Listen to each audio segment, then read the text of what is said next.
Magandang umaga po. Ito po ang unang balita na mag-usap tayo kay Vicky Osawa. Uzbekistan, huli sa pagnanakaw.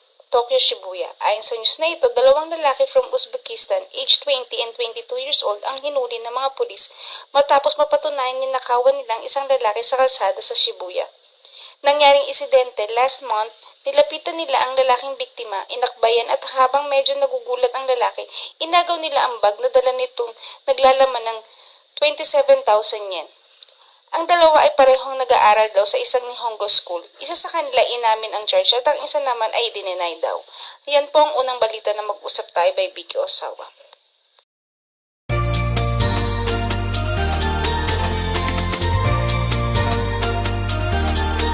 Mga problema at suliranin sa buhay ay hindi nawawala.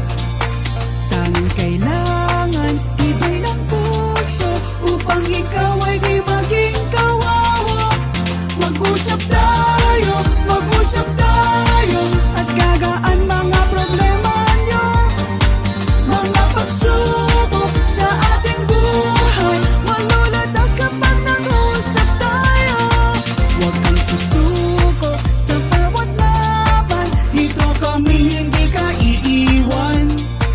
Yugtoy ng buhay. Ito po ang pangalawang balita na mag-usap tayo by Vicky Osawa.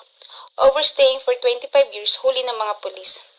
Ayon sa news na ito, hinuli ng Yogo Police ang isang Korean woman, age 58 years old, walang work matapos mapatunayang overstayer na siya dito sa Japan for 25 years.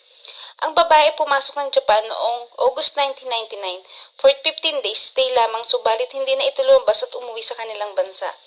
Nalamang overstayer na siya nang siya ay hinuli matapos na pulutin niya ang isang point card sa loob ng supermarket at hindi niya na ito ni-report.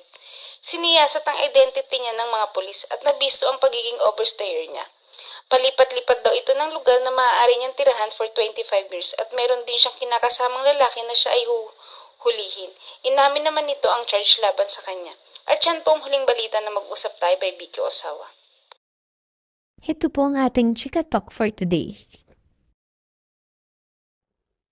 Marian Rivera magbibida bilang guro sa Himalaya Film. Bago siya naging bida sa TV at pelikula, nagtrabaho si Marian Rivera bilang special education teacher. At ngayon ay gaganap siya guro sa kanya upcoming Himalaya Film na pinamagatang Balota, na itinakda sa halalan sa isang bayan.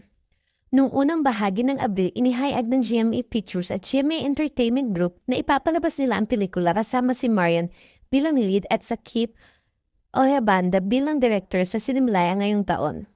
Idininig ni Oebanda ang isa pang Himalaya winning entry na Liway na pinagbibidahan ni Glyza De Castro noong 2018. Sa ulat ng GMA Network, sinabi nito ang Balota ay tungkol kay Emmy, isang guro naglilingkod sa halalan. Kasama si Marian sa star-studded guest star sa 2013 Himalaya entry na extra na pinagbibidahan ni Vilma Santos. Ang Himalaya ngayong taon ay nakaschedule mula Agosto 2 hanggang 11. At yan ang ating mga Chika Talk for today.